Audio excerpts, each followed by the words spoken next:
It is September here in our MLB the Show 23 draft only franchise. Welcome back, everybody, to the channel, and we've got ourselves what I think is a must-win game. 1 game back, 3 games to go. If we lose this one, I can't see us coming back and taking this lead back over the Bisons. It's been a tough race between us two really at the top. The Bulls have kind of entered the discussion late in the season, but aren't going to surpass us. We're probably going to need to go 3-0 to get back on top of the Bisons. So let's hop into this game and see if we can do it. I wanted to simulate into September until I either found a game that I felt was must win or until one that was going to clinch the playoffs. Unfortunately, we're just not having quite as good a September as the Bisons are having, and so we'll get this must-win game, and Quintana will be the pitcher for us in this matchup, going against Rochester, the Redbirds. And so Julian Quintana is going to start his day allowing a walk. That's certainly not how we want to start it. But immediately after that, we turn the 6-4-3 double play, turning the leadoff walk into something positive. You like to see the bounce back after the early walk allowed. And of course, a double play is always worth watching a second time around. And then Quintana would come up and he would strike out to end the inning. 1-2-3, they go down. Bringing up our offense, Alden Evans, he's swinging at this one low in the zone, pops it up to second to get the first out of the day for the Charlotte Knights. Bringing up Carl McIntyre was really good for us in our last episode, but today he's going to start out with a strikeout. Alberto Rincon faces the full count pitch, and he is watching that one. I don't know what he was waiting for there, but I'd like to see him at least offer at a pitch like that. Instead, we go down very quietly. Blankenhorn is going to go down swinging here to start off the second. Now 2 outs here for Barley. He can't quite get this one to sneak past Benito Vasquez, and so through the first inning and a half, still no offense to speak of, like it's so often been here in this AAA year. Kevin Sandoval hit that one well, but not enough to find the gap in for a hit. Bringing up Marty Dempsey, who's gonna go down swinging there. Tries to run to first, but the throw from the catcher is going to get him out. Gabe Mosser is absolutely mowing through this lineup to start this game. Strikeouts everywhere. Was that 4 strikeouts in the first 2 innings? We are not seeing his pitch as well. But speaking of strikeouts, Quintana able to pick up another one here. Top of the third to get the second out. And also getting ahead of Riley Adams, and that's going to be called for a strike as well. And so Quintana saw what was happening on the other side of the plate and decided to deliver some strikeouts himself here. Benito Vasquez is going to line out to third here. Not very pleased with that. I thought he deserved a hit there. And, you know, whenever you hit it hard, you hope you can get it to find the gap, but that's definitely not always going to be the case.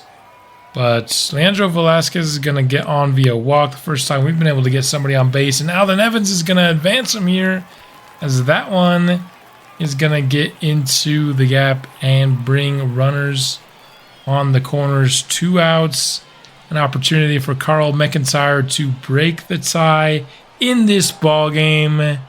2-0 pitch coming up, gets ahead.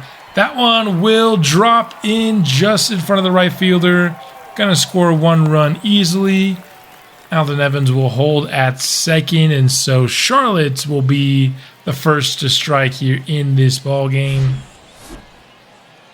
McIntyre, man, I feel like he's coming on very strong here to end this season. You love to see it. Rincon 1-0 pitch. That one's going to get in down the line. Should be extra bases for him and should score multiple runs. The lead is now 3-0 for Charlotte. Beautifully done there by the top of our order. Here on their second time around, doing a much better job than they did in the first inning. Kevin Sandoval will go down swinging on the curve, though, so we'll have to settle for just the 3, but, I mean, 3 runs, is it truly settling at that point? I don't know. Full count for Alberto Rodriguez, and so he's drawn a walk each of his plate appearances in this game. Robert Hassel, full count as well. This one is lifted out to Jason Gill, but he's able to run it down.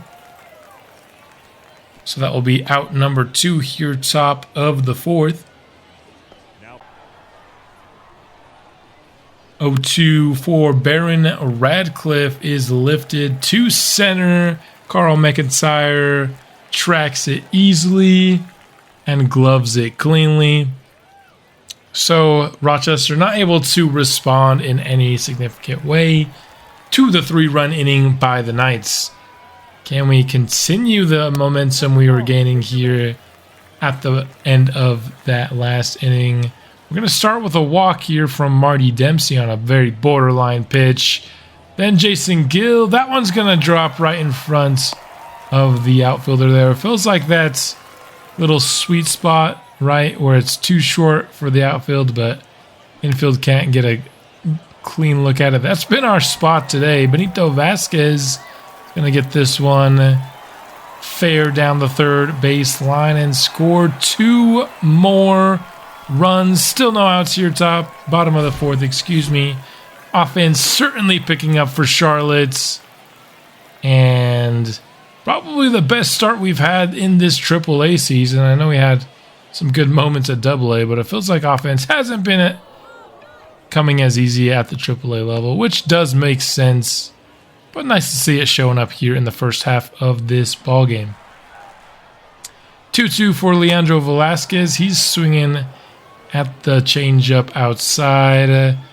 Kate would get him to chase. And yeah, Rochester would end up switching their pitchers in the 4th, which if you would have said that through the first 2 innings, would have been incredibly surprising because the first 2 innings we were absolutely mowed down without any problem. But the script has definitely been flipped in our favor here as Buddy Kennedy will come up with 2 outs. But he's going to get walked on 4 pitches. So Quintana doing a good job of limiting runs thus far, but not so much in terms of limiting walks. That's not been his strong suit today. Missed right over the plate there for Rosado, but luckily he's not going to make us pay for it, excuse me as I yawn, but Quintana will get through a 5th scoreless inning, and you got to start to wonder how deep he can get into this ball game if he continues to hold the Redbirds scoreless here, as McIntyre will get another hit here, this time a single to lead off the bottom of the 5th. Rincon now back up. He brought across 2 runs in his last at-bat, and this one's crushed to left center field. McIntyre could score on this, and it looks like he will. Another RBI for Alberto Rincon. A must-win game, and our star first-round pick from last draft is absolutely showing up here in it. Sandoval 0 for 2 so far today. This one struck well. It feels like that's kind of been the theme for him today. He's getting some pretty decent contact on the ball, but it's going right to the outfielders as Dempsey's going to go down swinging there on the curve.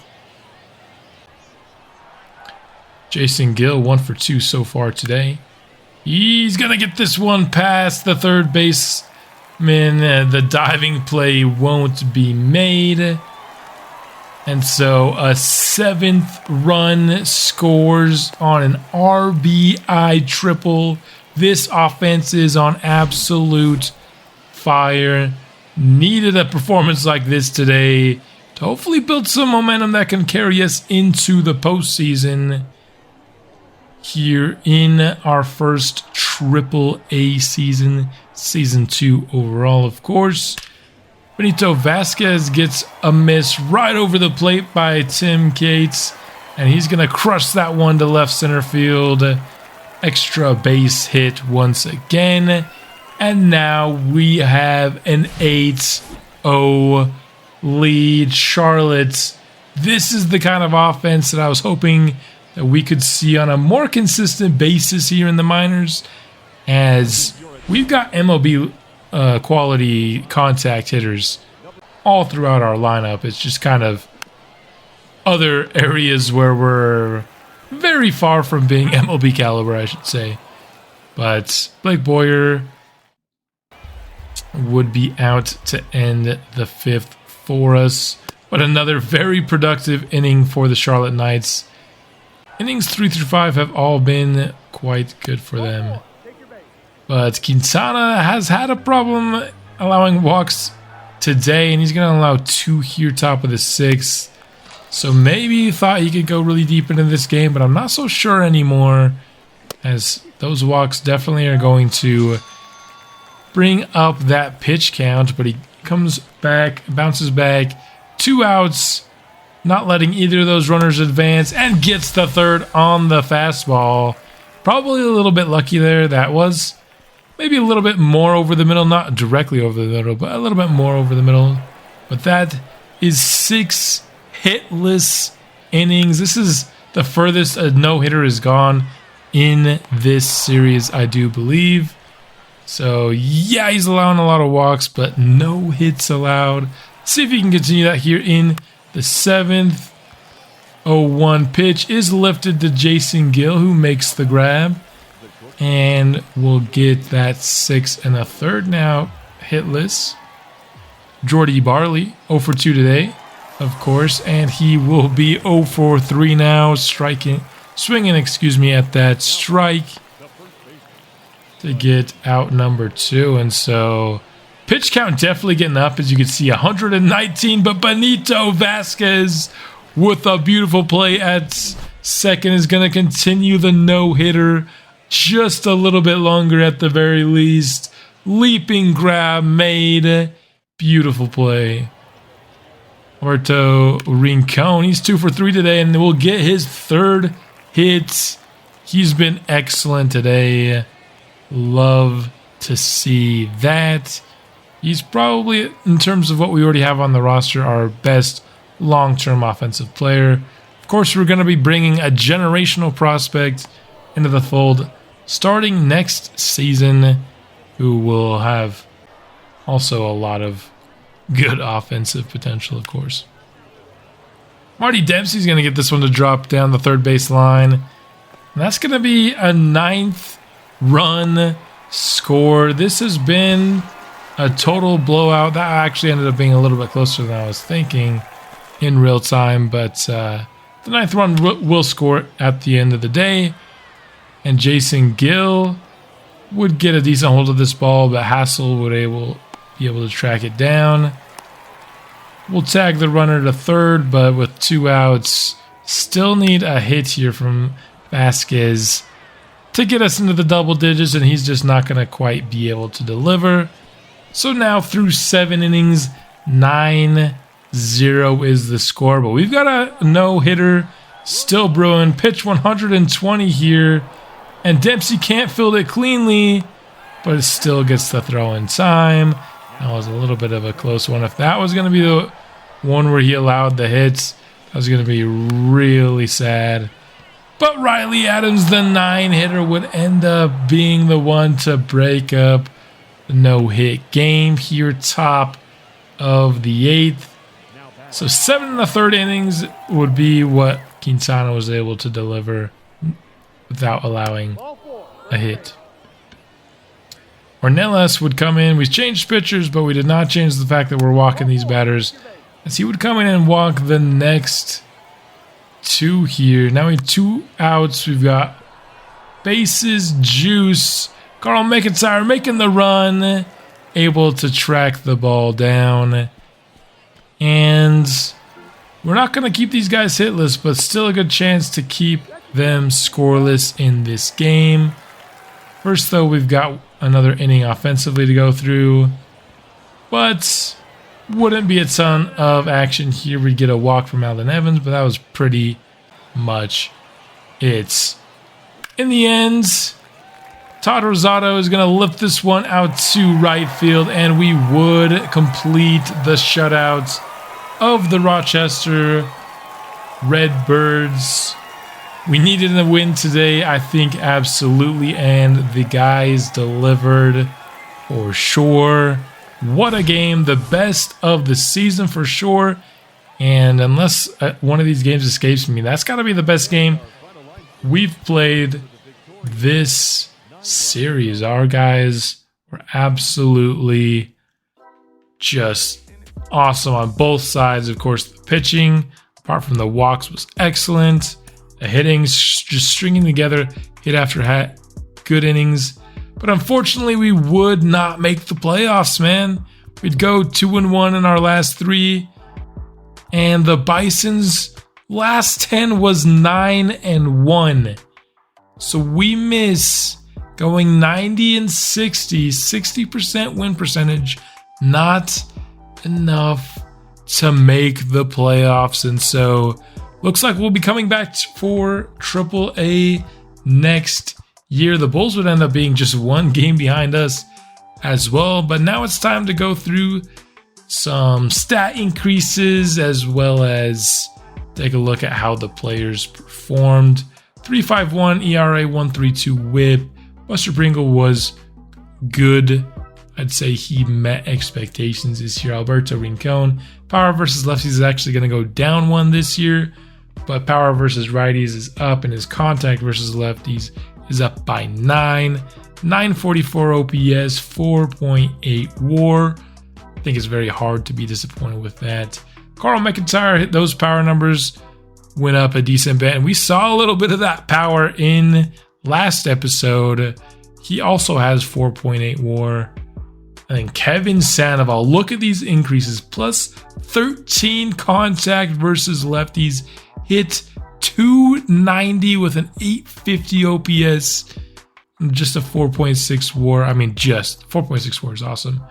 Jason Gill, though, matching that. Plus 13 contact versus lefties. He hit over 300. He currently holds the lead of the guys we've looked at with 4.9 WAR. Evans is always going to be a good contact hitter, hitting over 300, 4.5 WAR. So everybody we've looked at is like a 4+ WAR, which is kind of nutty. The top of our lineup is certainly good, and I think would be ready to go to the MLB next year in case we, did end up making the playoffs and then winning the championship, thus unlocking the MLB for this team. But that just wasn't the case this year. I don't hate getting one more year here, at least at AAA. That's just assuming we win next year. There's no guarantee of that, as Velasquez went down here.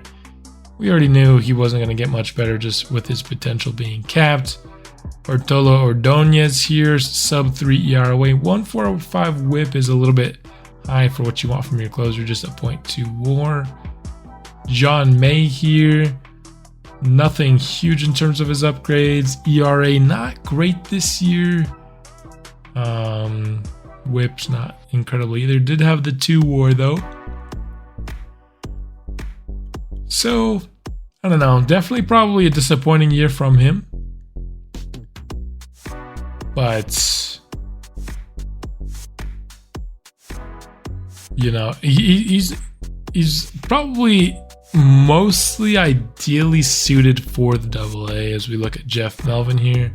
Solid year of upgrades for him. Only has C potential though. Diego Moya here. 3.39 ERA, 1.2 WHIP. He played quite well this season, a 3.9 WAR. He was probably one of our best pitchers, if not the very best. And then Andreas Ornelas, saw him close out the game today. 3.02 with 1.13 WHIP. I'll take that all day long in the bullpen. Daniel Driver up here. Those numbers aren't looking too bad. I wish he had more stamina so I could be more comfortable viewing him as a long-term starting option for us. But I'm still very comfortable with him being a long-term long reliever. Esteban Acevedo, he did play at the AA level. And I did get some gameplay, but it was kind of like corrupted. It was just really, the audio sync was off on it, so I didn't end up showing it. But I saw a game with him and he looks pretty impressive. So let's go ahead and take now a look at where we ended the season in terms of some team ranks. A lot of these, batting averages, hits, we're all first. We were the best contact team in the league, and it showed. Now, home runs was a different story. We still weren't bad. We ended up being 14th in the league. Rincon and Sandoval tied with the lead, and then a pretty big drop off after that. Batted the most runs in, stole the most bases. I'm not super surprised by that. We got a lot of people with pretty good steal ratings. In terms of being caught stealing, we did a pretty good job avoiding it. I mean, no, a pretty bad job. We actually got caught stealing the most times. But we had the 5th percentage because we stole so many bases, so I'll take that. We walked a good amount. Strikeouts, we struck out the least of any team. That's incredible. Like to see that. Slugging percentage, number 1 in the league. On base percentage, number 1. Total bases, number 1. Just a lot of things that we were really, really, really good at in the league this year. Offensively, in terms of assists, kind of right there in the middle. Putouts, we were top 10, sitting there at 7th. Of course, no surprise, Kevin Sandoval leading us there. So in terms of errors, I know we were one of the worst rated fielding teams. We end up with the 2nd most errors, just 1 behind the Saints for having the most errors in the entire league. So our fielding percentage isn't going to be super great, I can imagine. Yep. 29th there with a 98.2. So defense, hopefully something that we can get to improve on for sure. ERA, 20th. That's certainly something that I hope we can do better at next year. Complete games, Pringle had 2, Polanco and Quintana had 1 apiece. That's not super, I think, important to winning. Tied a bunch of people with 10. Shutouts, blown saves. We blew about league average number of saves. In terms of allowing hits, 20th, not great. So I think there's a pretty big theme that our offense, especially if you're looking at, contact numbers, best in the league. Pitching needs to be better though, for sure. And unfortunately, this last draft didn't really bring in somebody that's going to come in and right away be a good pitcher. I was hoping to get that in this last draft. We just couldn't quite identify the guys that could come in and do it for us. And so I think Russell Mosquera, the guy who probably projects to be the only really impactful guy next year, gonna be a good fielder at third base. I think he's a better fielder than Dempsey and a much, much better hitter. So, and also just adding another switch bat into the lineup, which is just sick. The amount of switch hitters we've been able to get in this franchise in our first 4 drafts is crazy. And if you took a look, we were 2nd in the league in win percentage. The only team in all of AAA with a better record than us was the Bisons. This was the only division in all of baseball where we weren't making the playoffs. But there's no wild card in AAA playoff baseball, and just minor league baseball, at least in the game. I don't know how it is in real life, as we see the Guardians and the Padres faced off in the World Series and the Guardians won. I don't know how the minor league playoffs are in real life, but in the game they are very, very, very short. And then we're also going to end this episode with the offseason, because there's very little to do in the offseason in this particular franchise. Draft only. It's really just UDFA class, and this year it's really small. It's only 2, George Morales and Andres de la Cruz for our bullpen. That's all we're adding. And then just kind of last thing, I wanted to just give you a very sped up, obviously, as you can see here, sneak peek of kind of my customization process. First, a little bit of the looks, then some animations, and decided to go with a little bit of a Fernando Tatis. I know it's not a perfect, comparison with Russell Mosquera to Fernando Tatis. Different players, but I feel like personality-wise, I feel like Russell Mosquera can be a very fun-loving guy. And right here, he's wearing number 2, but he will be wearing number 23. I was kind of looking at some retired numbers, changed a couple, and his was 1, and Jason Gill has been wearing 11 for us. He's going to be switching to 13 because 11 is retired by the White Sox. As we're just seeing where all the big names went in free agency, which we were not involved in, of course. But still like to see where some of the top guys go. But this would be the end of the season 2 for the team. We will remain in AAA for season 3. I think we've got to be the favorites to win it all at the AAA level this year. Hopefully, just one more year at the AAA level, and then we can promote to the MLB in season 4 is kind of the goal. That's all I've got for this episode. I'll be back soon with another, and I will see you then.